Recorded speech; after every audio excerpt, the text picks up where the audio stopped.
Voilà les communicants, bienvenue. Je vais répondre à votre question qui est aujourd'hui, Bertrand, comment fais-tu pour envoyer régulièrement des emails sans qu'ils doivent se ressembler et sans lasser les gens? Eh bien, pour répondre à cette question, je vais vous partager une méthode que j'utilise de plus en plus ces derniers temps et qui est axée sur 4 différents points. Et cette méthode va vous permettre de transformer un même message que vous pourriez envoyer 4 fois de la même manière et qui deviendrait très vite ennuyant, vous en conviendrez, en un message qui va se personnaliser, se diversifier et toucher 4 fois différemment le même public cible pour obtenir un résultat encore supérieur. Quelles sont ces 4 grandes étapes? Eh bien, la première des 4 grandes communications que vous pouvez utiliser et que vous utilisez généralement très souvent, c'est la communication performance.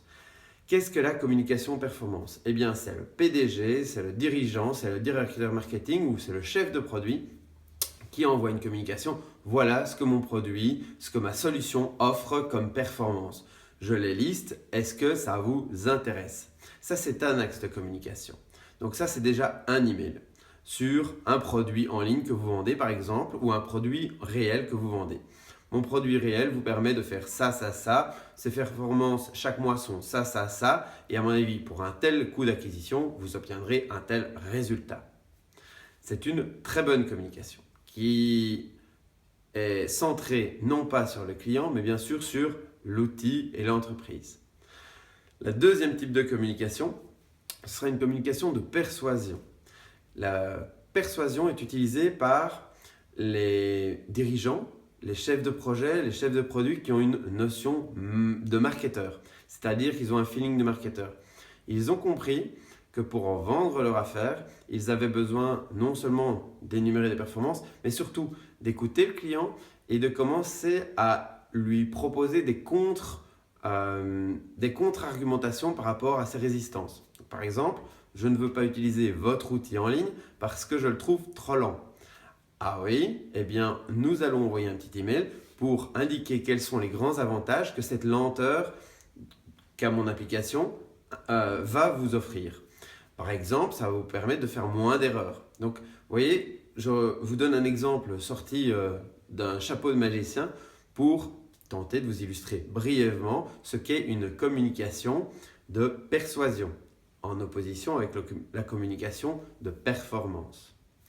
On en a déjà vu deux. La troisième type de communication que vous pourrez faire, c'est la communication que je perçois moi comme idéale. C'est la communication basée sur les problèmes. C'est-à-dire également la communication qui va se centrer exclusivement sur votre utilisateur. Et alors, par exemple, vous avez un outil.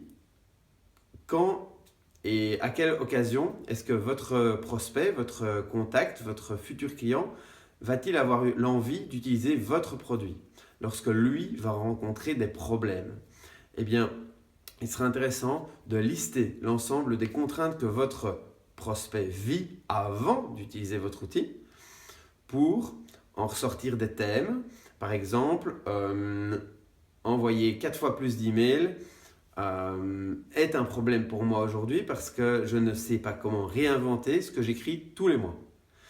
Eh bien, typiquement, moi aussi, aujourd'hui, je sais que vous avez un problème, c'est que vous avez un contenu limité, une créativité qui est la vôtre, qui est déjà très performante, mais bon, vous n'êtes pas copywriter de métier, vous n'êtes pas webmarketeur de métier, donc vous avez vraiment de choses à faire en tant que dirigeant. Par contre, vous comprenez bien que vous avez un besoin de communication. Et vous savez que les meilleurs dans la classe envoient plus souvent des emails que 4 fois par an. Là, j'espère que vous percevez tout l'argumentaire qui est centré sur vous et non plus sur la solution ou le produit que j'offre. Donc j'ai bien parlé en problème client. Ça, c'est 3 solutions. Et la 4e communication, c'est la communication du rappel. Qu'est-ce que la communication du rappel?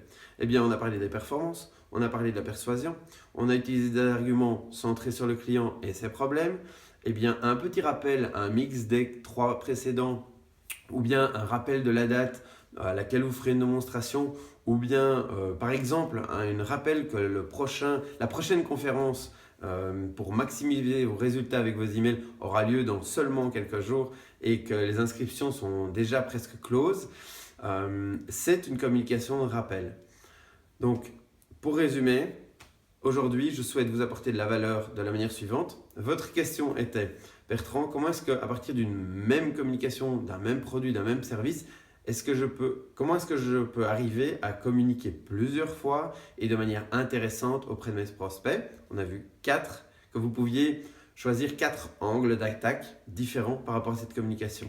Le premier angle d'attaque, l'angle de la performance.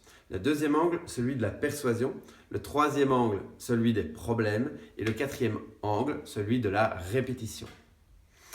Alors, d'ici à vous revoir à la prochaine conférence, je vous souhaite une superbe journée, une très belle énergie et je vous dis à très bientôt en étant enthousiaste de découvrir vos communications de performance, de problèmes, de persuasion et de répétition. À bientôt!